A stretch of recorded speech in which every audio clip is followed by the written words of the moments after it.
Olá, muito boa noite. Veja os destaques de hoje do Assembleia em Foco, segunda edição.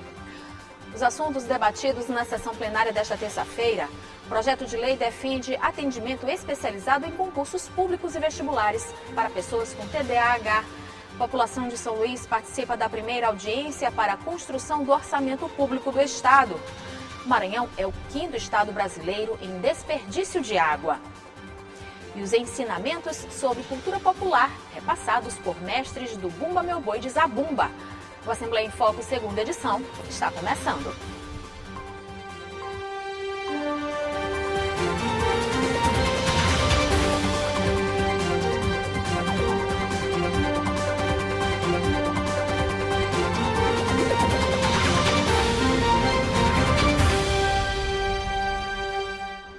Durante a primeira sessão plenária da semana, os deputados repercutiram a sanção da lei que considera o encontro do Bumba Meu Boi da Baixada Maranhense em Matinha como patrimônio cultural do Estado. Incentivos ao ingresso de jovens no mercado de trabalho também foi pauta da sessão. O deputado Leandro Belo agradeceu ao governador Carlos Brandão e ao secretário Maurício Martins pelos investimentos na segurança pública de Timon. O deputado Rodrigo Lago repercutiu a participação do encontro de Bumba Meu Boi da Baixada Maranhense em Matinha e destacou sanção de lei de sua autoria que considera a festa patrimônio cultural do Maranhão. E eu queria agradecer penhoradamente o nosso governador Carlos Brandão, porque teve a sensibilidade de sancionar a lei ainda na sexta-feira passada, de forma que a festa realizada esse ano, deputada Mical, já foi com o aval da legislação estadual, ou seja, já realizamos ontem a primeira edição dessa grande festa na Baixada Maranhense, já sob a égide dessa lei 11.966, ou seja, uma festa que agora é patrimônio cultural do nosso estado, no dia 26 de junho, que é o dia estadual do encontro de Bumba Meu Boi da Baixada Maranhense. O deputado Fernando Braide lamentou o homicídio do agente da SMTT em São Luís, assassinado no último final de semana no bairro João Paulo, no exercício da função.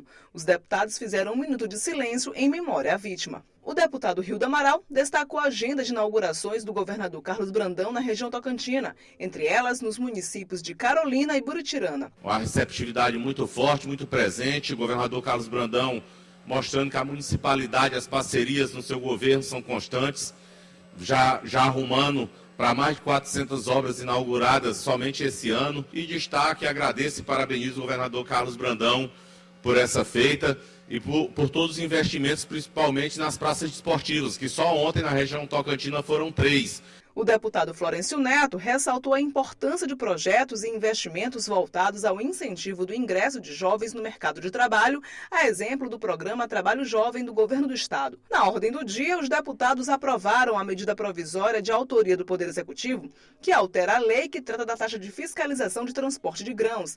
A taxa deve diminuir de 1,5% para 1%. Destaque também para a aprovação do projeto de resolução legislativa que altera o regimento interno da Assembleia Legislativa do Maranhão acerca da eleição da Procuradoria da Mulher no Parlamento Estadual. No grande expediente, a deputada Mical Damasceno destacou a homenagem feita pelo Parlamento Estadual aos capelães na última quarta-feira durante sessão solene. A capelania voluntária é uma atividade que traz muitos benefícios, pois além de fornecer apoio emocional e espiritual, como já falamos, ajuda a melhorar a saúde mental e física dos pacientes. Ajuda a reduzir o estresse, a ansiedade, auxiliando na recuperação das pessoas. No tempo dos blocos e partidos, o deputado Neto Evangelista destacou as ações do Ministério das Telecomunicações para melhorias nos serviços de conectividade no Maranhão. Há uma dificuldade grande do funcionamento dessas operadoras na cidade, há uma reclamação latente e eu já combinei com o ministro Juscelino para que nós possamos ir até Brasília. Ele já está ciente, ele quer receber a Assembleia Legislativa e dar os encaminhamentos necessários, deputado Roberto Costa, para que o Ministério das Comunicações possa tomar as providências necessárias e cabíveis para trabalhar essa situação aqui no sistema das operadoras aqui no nosso estado. A deputada Ana do Gás foi a última a fazer o pronunciamento na sessão plenária desta terça-feira. O projeto de lei que tramita no Legislativo maranhense defende que pessoas com TDAH ou dislexia tenham atendimento especializado durante provas de concurso público ou vestibulares. O objetivo é estimular a inclusão desse público em certames para que as chances de aprovações sejam iguais para todos os concorrentes.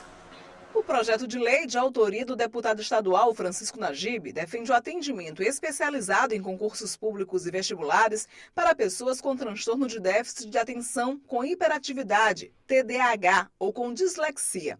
Minha alegria em ter esse projeto aprovado por unanimidade na CCJ e que agora vem para plenário para ser aprovado em primeiro turno, e um projeto de grande relevância para a inclusão social das pessoas com respeito ao vestibular e concurso público. Pessoas com TDAH, com dislexia, eles têm déficit de atenção. Então eles precisam de um tratamento especializado, uma área isolada para que eles possam se concentrar, fazer a sua prova, ter mais tempo durante a prova e competir de igual para igual e ter acesso a essas vagas, tanto de vestibular quanto para concurso público. Então, é um projeto de inclusão social. Eu vejo isso com grande relevância porque protege a família, dá direito às pessoas que antes se sentiam excluídas e está se sentindo agora incluído em todos os processos de concurso e vestibular. De acordo com a Organização Mundial da Saúde, 4% da população adulta mundial sofre de TDAH. No Brasil, segundo o Ministério da Saúde, são em média 2 milhões de brasileiros com transtorno de déficit de atenção ou dislexia.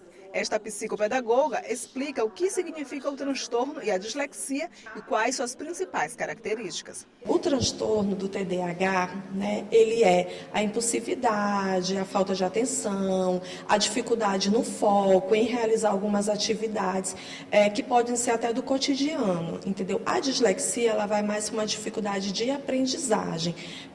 Por quê? Porque a pessoa escreve de uma forma, lê de outra, ou vice-versa, escreve algumas letras, algumas palavras erradas, tem dificuldade em transcrever e muita dificuldade na escrita.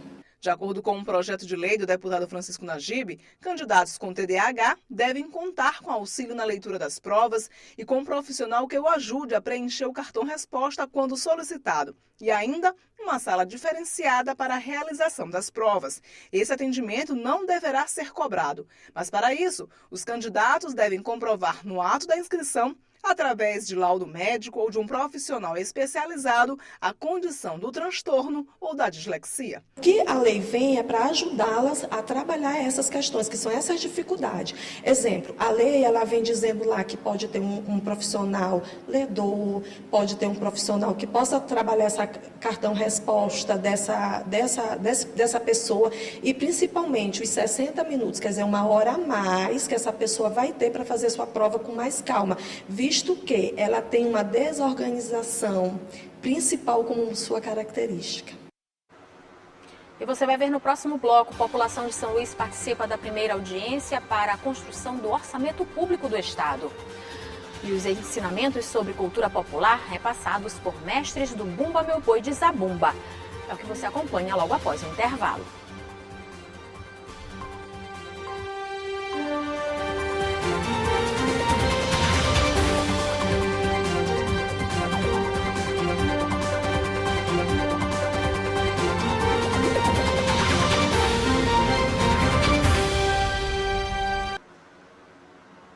A população de São Luís teve a oportunidade de opinar sobre a aplicação de recursos do governo do Maranhão na primeira audiência pública sobre orçamento participativo. O evento aconteceu no auditório Fernando Falcão, na Assembleia Legislativa, e contou com a participação do governador Carlos Brandão e da presidente da ALEMA, a deputada Iracema Vale. A primeira audiência pública para debater o Orçamento Participativo 2023 lotou o auditório Fernando Falcão na Assembleia Legislativa do Maranhão. Acompanhada dos parlamentares, a presidente da ALEMA, deputada Iracema Vale, e o governador Carlos Brandão prestigiaram o evento. A Casa do Povo, a casa dos representantes do povo do Maranhão, não podia ficar de fora. A gente está muito honrada de sediar esse primeiro encontro, porque afinal de contas é um orçamento que vai direcionar todas as ações do governo no Estado e é uma coisa muito importante para a população e para os deputados também. O orçamento participativo é uma realidade aqui do Estado, a gente já faz há muito tempo. É uma maneira da gente ouvir as comunidades, as entidades de classe e governar melhor.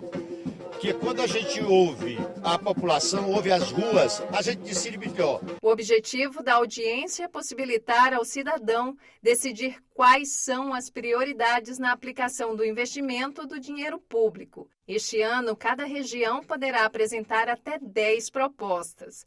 Deputados estaduais acompanharam o debate. A Assembleia Legislativa, como um dos poderes do Estado, que representa inclusive o povo, precisa sim estar presente, acolher, né, cuidar juntamente com os outros poderes, para que a gente possa ter um resultado, uma sociedade mais justa, onde as pessoas que mais precisam, os invisíveis, possam ter espaço e vez. A Assembleia abre as portas para receber aí um desses pontapés inicial, né, desse segmento que passará por várias regionais do estado do Maranhão, ouvindo a população de maneira atenta e depois fazendo constar no nosso orçamento aquilo que essas reuniões disseram, aquilo que as pessoas esperam e que almejam.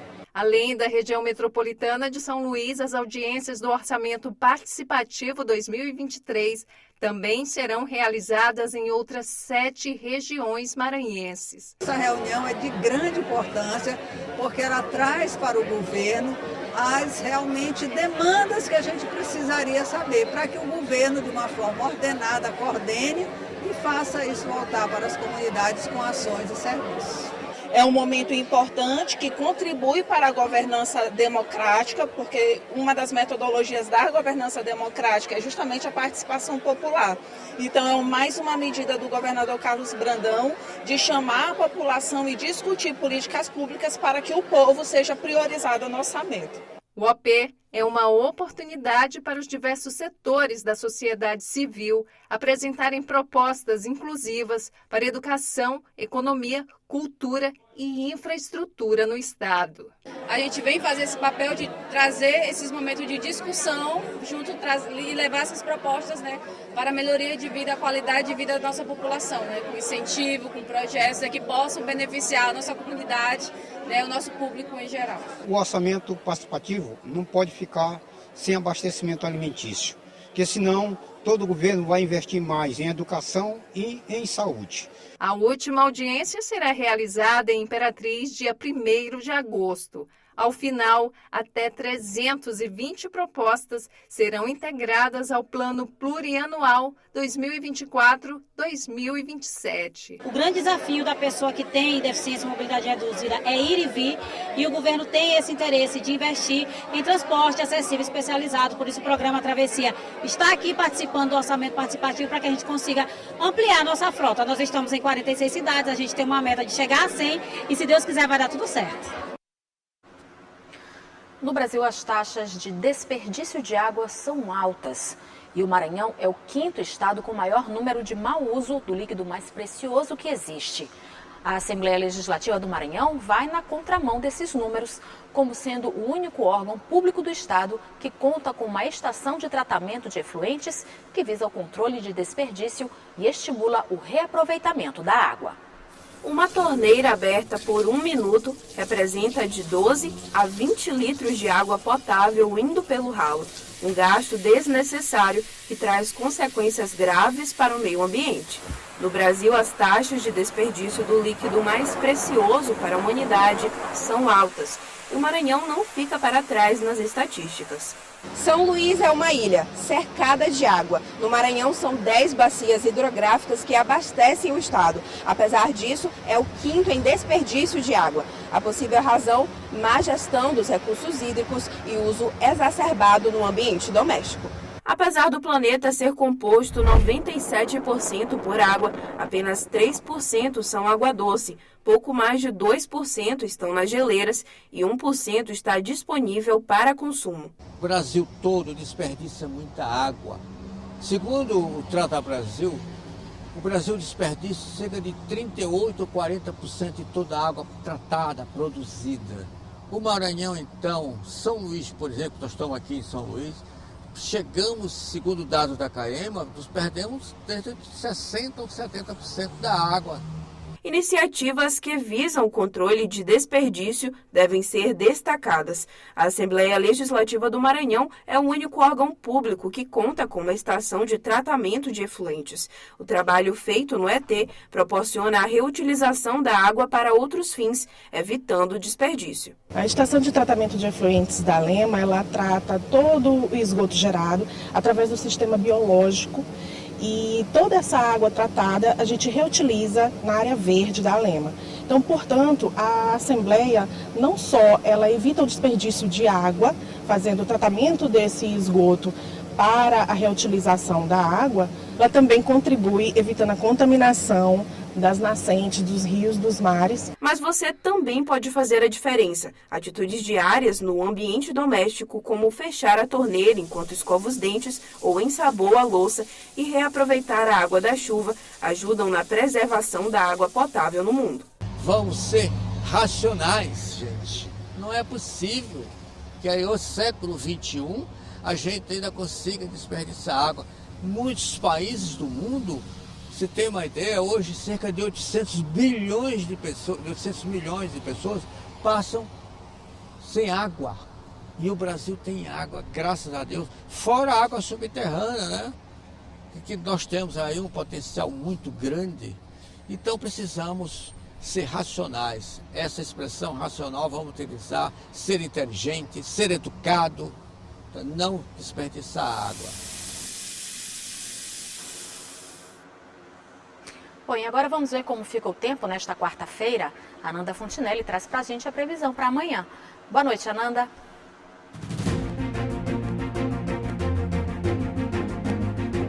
Boa noite, Eli. Boa noite para você. Vamos ver a previsão do tempo para amanhã, quarta-feira. Olha só, na capital, amanhã a previsão é de sol com algumas nuvens. Deve chover rápido durante o dia e à noite. E a previsão é de 15 milímetros de chuva para quarta-feira. Os termômetros variam entre 24 e 31 graus. Em Riachão, são esperados tempo aberto e não deve chover na região. A mínima é de 20 graus e a máxima de 33. Já na cidade de Sambaíba, a previsão é de sol com algumas nuvens e deve chover rápido durante o dia e à noite. Os termômetros variam entre 20 e 34 graus. Já na cidade de Tufilândia, o sol deve aparecer, mas são esperadas chuvas rápidas de até 15 milímetros na região. A mínima é de 24 e a máxima de 31 graus. É isso, Eli. A gente se encontra amanhã. Até lá. Até lá. Os ensinamentos sobre a vivência do Bumba Meu Boi, sotaque de Zabumba, foram passados a um grupo de estudantes que teve o privilégio de ouvir de quem dá vida a um dos sotaques mais tradicionais do Bumba Meu Boi, como se faz o bailado e o toque dos instrumentos usados na brincadeira.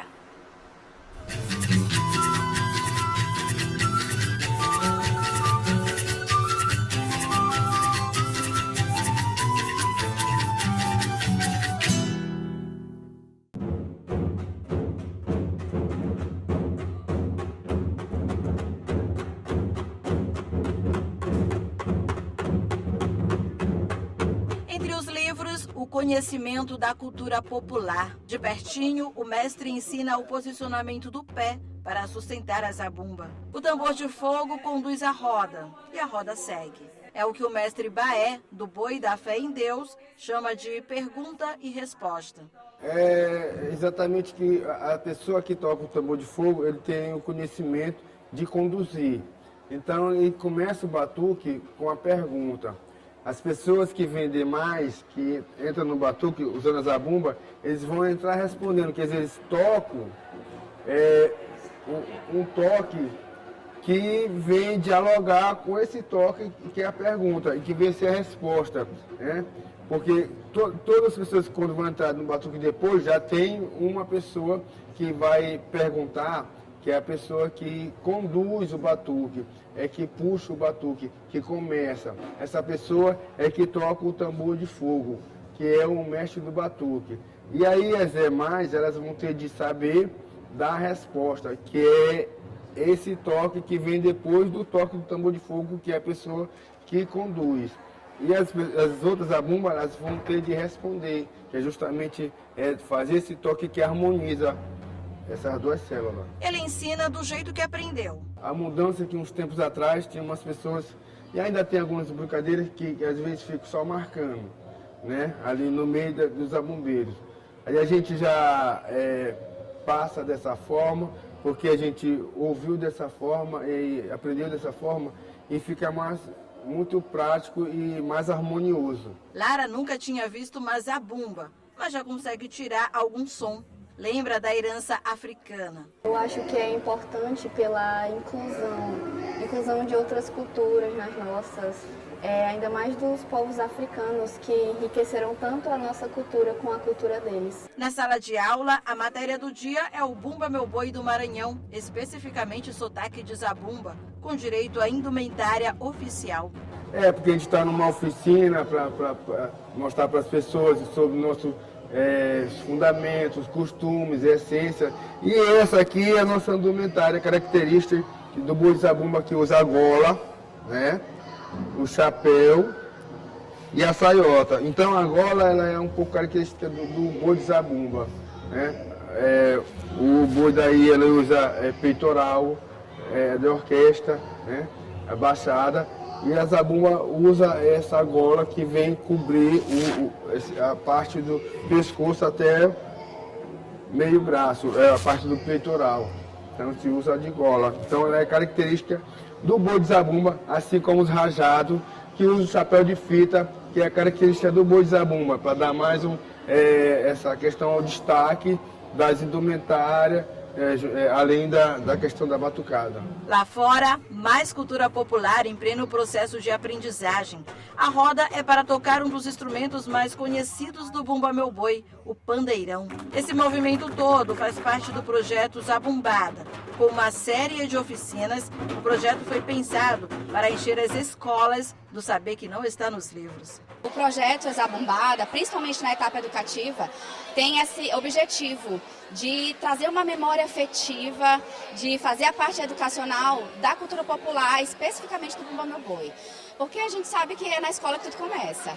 Então a gente vê o São João, vê o arraial naquela etapa lá final, a culminância do Bumba Meu Boi, mas a gente não sabe o que aconteceu por trás de tudo isso, de como um boi se organiza, como é o bordado, o que quer dizer o figurino, a indumentária. Então essa etapa educativa é para isso, é para aproximar as crianças e os adolescentes do Bumba Meu Boi, que é nosso, né? A gente tem que se apropriar dessa palavra. É um trabalho de ponte entre os grupos folclóricos que ensinam e a comunidade escolar que aprende. Esse projeto é feito com eles e para eles. Tanto para os professores do Bumba Meu Boi, assim, a gente quer integrar eles de verdade. Então, eles têm a parte final, que é a apresentação, e a gente está desse lado aqui como espectador. Então, a gente está juntando esses dois polos para que no meio a gente conte uma história. E essa história fique para depois, que a gente tenha uma semente plantada. Nem que a pessoa tenha vontade de se apresentar, mas que ela conheça de dentro a história do boi. Eles se tornam pessoas mais esclarecidas, mais contextualizadas, cidadãos mais atuantes, jovens protagonistas da sua própria história, né? Isso é que é importante também. Quando eles conhecem a coisa, eles passam a gostar, porque você não pode gostar daquilo que você desconhece. Então é importante que a gente possibilite o acesso a esse conhecimento para que a partir de então ele se sinta pertencente. Sentindo-se pertencente, ele valoriza. Para estes adolescentes, a quadra virou um arraial que recebe toda a mistura de sotaques, do bailado das índias ao colorido do caboclo de pena e o som peculiar dos pandeirões. Nesse segundo ano de projeto Zabumbada, uma certeza para quem plantou. Já tem semente para ser colhida. Já colhemos os frutos, porque o ano passado a gente fez a primeira edição. Quando terminou, nós recebemos ligação, muitos diretores perguntaram para a gente como é que fazia para que a caravana Zabumbada chegasse na sua escola. Então, assim, a gente já está muito feliz, porque eles estão procurando. Se as pessoas estão procurando é porque existe a vontade de aprender sobre a cultura popular, de participar.